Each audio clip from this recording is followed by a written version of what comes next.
اللہ نے کوئی ایسا مرض پیدا نہیں کیا جس کی دوا پیدا نہ کی ہو۔ اسرائیل 1948 میں قائم ہو رہا ہے، پاکستان 1947 میں وجود میں آیا ہے۔ 1 سال پہلے جیسے ماں کی چھاتی میں اللہ دودھ پہلے پیدا کر دیتا ہے، بچے کی ولادت بعد میں ہوتی ہے، یہ قانون قدرت ہے۔ اسی طریقے سے توڑ اس کا در حقیقت اسرائیل کا توڑ ہے جو پاکستان کی شکل میں وجود میں آیا۔ یہ دوسری بات ہے کہ ہم بھٹک گئے، منزل کا سراغ بھول گئے، ہم آ کر دولت کے پھندوں میں، اور سب سے بڑھ کر یہ کہ جو متروکہ جائیداد کے لالچ، ہم اس میں پڑ گئے، بھول گئے یہ پاکستان کس لیے بنایا تھا، بھٹک گئے۔ بہرحال میں ان شواہد کی بنا پر یہ یقین رکھتا ہوں پورا ٹرکش بیلٹ سلسلہ مجددیہ نقشبندیہ کے ساتھ، یہ پورا سلسلہ افغانستان سے چلیے ترکستان سے چل کر ترکی تک،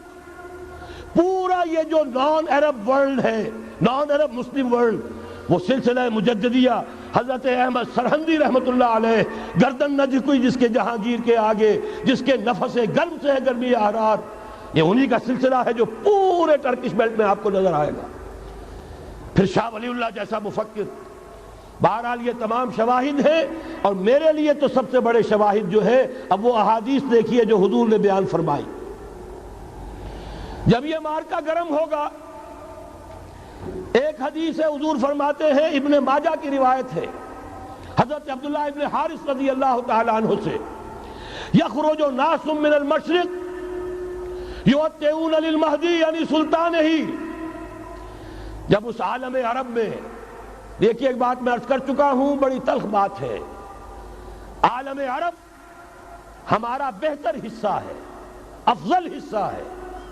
ان کو اللہ نے فضیلت ہم سے بہت زیادہ دی ہے۔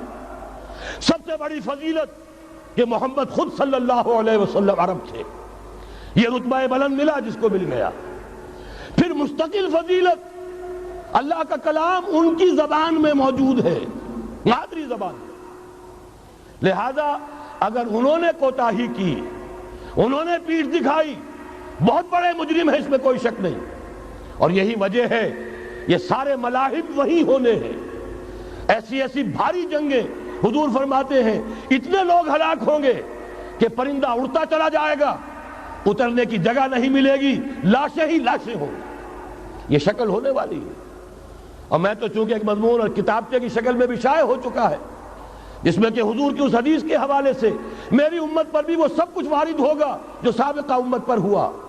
اسی کے حوالے سے عرض کر چکا ہوں۔ اگر اس صدی میں ہولوکاسٹ میں 60 لاکھ یہودی مارا گیا ہے، کوئی اسی کا دوبارہ چربہ جو ہے امت مسلمہ پر بھی آنے والا ہے۔ لیکن اس کے بعد پھر ان کے لیے فوجیں جائیں گی مشرق سے، وہاں جو امام ہوں گے، جو بھی ان کو لیڈ کر رہے ہوں گے، حضرت مہدی۔ یہ تصور ذہن میں رکھیے، ہمارے مابین اور عیسائیوں کے مابین حضرت مسیح کی ذات مشترک، اگرچہ ان کا یہ عقیدہ ہے کہ وہ سولی دیے گئے، فوت ہو گئے، معاذ اللہ ثم معاذ اللہ، پھر زندہ ہو کر آسمان پر گئے، پھر آئیں گے۔ ہم کہتے ہیں نہیں، وہ سولی دیے ہی نہیں گئے، وہ زندہ آسمان پر اٹھائے گئے، واپس آئیں گے۔ گویا کہ بہت حد تک اشتراک ہے، لیکن ایک اختلاف بھی ہے۔ اسی طرح حضرت مہدی کے بارے میں شیعہ اور سنی تصورات میں اتفاق بھی ہے، اختلاف بھی ہے۔ یقیناً امت مسلمہ، امت عرب، مجھے تو اقبال کا وہ شعر یاد آتا ہے، خون اسرائیل آ جاتا ہے آخر جوش میں، توڑ دیتا ہے کوئی موسیٰ طلسم سامری، تو کیا خون اسماعیل جوش میں نہیں آئے گا؟ حضرت اسماعیل کی نسل میں حضور، اور حضور کی صاحبزادی حضرت فاطمہ رضی اللہ تعالی عنہا، حضور نے فرمایا میری اس بیٹی کی نسل میں اللہ تعالیٰ ایک شخص کو اٹھائے گا جو اس وقت مسلمانوں کی قیادت کرے گا۔ یہ چیز ہمارے اور اہل تشیع کے مابین مشترک، فرق یہ ہے وہ سمجھتے ہیں کہ ان کے 12ویں امام کہ جو آج سے 1200 برس قبل روپوش ہو گئے تھے وہ ظاہر ہوں گے، ہمارے نزدیک نہیں، وہ پیدا ہوں گے، نو مولود ہوں گے، عام انسانوں کی طرح آئیں گے، ہوں گے نسل فاطمہ میں سے رضی اللہ تعالی عنہا، اور وہ اس وقت عربوں کی قیادت کریں گے۔ خون اسماعیل آ جائے گا آخر جوش میں، اور کوئی حضرت مہدی وہ آئیں گے اور اٹھیں گے اور قیادت کریں گے، دجال سے مقابلہ کریں گے اور اس ملاحم کے اندر قیادت فرمائیں گے، لیکن ان کی مدد کے لیے مشرق سے فوجیں آئیں گی۔ گویا کہ پہلے مشرقی کسی ملک میں یہ نظام قائم ہو چکا ہوگا، کوئی ایسی طاقت وجود میں آ چکی ہوگی کہ جب وہاں بھٹی دہکے گی تو وہاں کے مسلمانوں کی امداد مشرقی ممالک سے جائے گی۔ اور ایک دوسری حدیث میں، یہ تو ترمذی کی روایت ہے، کتب حدیث میں تیسرے نمبر پر کتاب یہی ہے، صحیح بخاری، صحیح مسلم، پھر یہ جامع ترمذی، اس میں حضرت ابو ہریرہ سے روایت ہے، یخرج من خراسان رایات سود۔ خراسان میں بتا چکا ہوں حضور کے زمانے کا خراسان، افغانستان، کچھ حصہ پاکستان کا، کچھ روسی ترکستان کی آزاد ریاستیں جو ابھی ہوئی ہیں، تھوڑا سا حصہ ایران کا، یہ خراسان بزرگ، دی اولڈ گریٹر خراسان، یہاں سے فوجیں چلیں گی، سیاہ علم برآمد ہوں گے اور کوئی طاقت انہیں روک نہ سکے گی، ان کا منہ پھیر نہ سکے گی، یہاں تک کہ وہ ایلیا حضور کے زمانے میں یروشلم کا نام تھا، یہاں تک کہ ایلیا میں جا کر نصب ہو جائے۔ گویا کہ یہ جو ہمارے ہاتھ سے نکلا ہے قبضے سے، پہلے بھی عربوں کے ہاتھوں سے نکلا تھا بیت المقدس، یروشلم، عرب واپس نہیں لے سکے تھے، کرد خون صلاح الدین ایوبی اس نے واپس لیا، عربوں میں دم نہیں رہا تھا،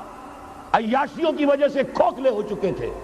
میں تجھ کو بتاتا ہوں تقدیر امم کیا ہے، شمشیر و سنا اول، طاؤس و رباب آخر۔ یہی وجہ ہے کہ تقریباً 20 صدی کے بعد ان کی حکومت ختم۔ آشمارا حق بود گر خون بارد بر زمین، بر زوال ملک مستعصم امیر المومنی۔ یہ ہوا کہ نہیں ہوا؟ جبکہ آئے ہیں تاتاری ہورڈز، اور جنہوں نے کہ آخری خلیفہ بنو عباس اسے محل میں سے نکالا، ایک کھال کے اندر لپیٹ کر اور اپنے گھوڑوں کے سوؤں تلے کچل دیا۔ عرب معزول کر دیے گئے تھے، لیکن اب دوبارہ عربوں کو جب سہارا ملا ہے، لیکن اب بھی انہوں نے کہیں اسلام قائم نہیں کیا۔ کوئی روس کا غلام رہا، کوئی امریکہ کا غلام رہا، کسی نے اس کا ساتھ دیا، کسی نے اس کا ساتھ دیا۔ تہذیب ہے تو مغربی، تمدن ہے تو مغربی، وضع میں تم ہو نصارہ تو تمدن میں ہنود، یہ مسلمان ہیں جنہیں دیکھ کے شرمائے یہود۔ یہی معاملہ جب ان کا ہوا تو اب اللہ تعالیٰ کی طرف سے ان کے اوپر وہ عذاب کی بھٹی گرم ہونے والی ہے۔ لیکن اس کے بعد پھر یہاں سے جائیں گے وہ جو ان کی مدد کریں گے، اور یہ ایلیا کو واپس لینے والے یہ مشرق سے چلنے والے لشکر ہوں گے۔ یہ دو حدیثیں ابھی سن لیجئے، اور تیسری حدیث یہ ہے، حضور نے فرمایا، یہ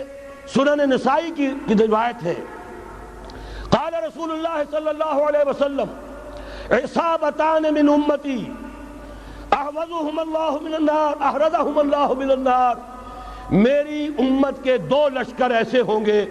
جنہیں اللہ نے آگ سے نجات دے دی ہے، پہلے ہی سے ڈکلیئرڈ ہے۔ عصابت تغزو الہند، ایک لشکر کے جو ہند پر حملہ آور ہوگا، وعصابت تکون مع عیسیٰ ابن مریم علیہ السلام، اور دوسرا لشکر وہ ہے جو حضرت عیسیٰ کے ساتھ جا کر اور ان کے ساتھ مل کر یہودیوں کے خلاف جنگ کرے گا۔ میں اس حدیث کا جو مطلب سمجھتا ہوں واللہ عالم، یہ اسی علاقے میں جب انقلاب آ جائے گا، یہ علاقہ خراسان اور پاکستان، جب یہاں نظام خلافت قائم ہوگا، یہاں سے اسلام کی توسیع ہوگی، اور یہاں سے جانب مشرق ہند اور جانب مغرب یہ جو یہودیوں کا سیلاب آ رہا ہے، ان دونوں کا مقابلہ کرنے کے لیے انشاءاللہ العزیز، ورنہ یہ عصابتان جو ہے ایک حدیث میں جمع کرنے کی کوئی اور حکمت ہو نہیں سکتی، ورنہ تو ہندوستان پہ کئی لشکر آئے ہیں، لیکن یہ کہ در حقیقت اسی وقت جبکہ عالم عرب میں وہ بھٹی دہکے گی، اسی وقت یہاں انقلاب آ چکا ہوگا، ایک طرف یہاں سے مدد کے لیے لشکر جائیں گے کہ جو مسلمان عرب جو ہیں ان کی مدد کریں گے، حضرت مہدی کے جھنڈے تلے لڑیں گے، حضرت مہدی کی حکومت کو مستحکم کریں گے، یؤتون للمہدی، دوسری طرف وہ ہندوستان کی طرف پیش قدمی کریں گے، اور یہیں سے جیسے اس وقت سیلاب نکلا تھا جزیرہ نما عرب سے، ایک داہنی طرف ایک بائیں طرف، ایران، افغانستان، ترکستان، ادھر مصر، لیبیا، الجزائر، مراکش، باریطانیہ، اسی طریقے سے انشاءاللہ اسی علاقے سے اس کا آغاز ہوگا اور بات آگے بڑھے گی۔ تو غرب اثر حاصل کیا ہے؟ یہ ہونا ہے، پچھلے آثار ثابت کر رہے ہیں کہ ہونا ہے، حضور کی احادیث بتا رہی ہے کہ یہی سے ہونا ہے۔ ہوا صرف یہ ہے ہم بھٹک گئے، ہمیں اپنی منزل یاد نہ رہی۔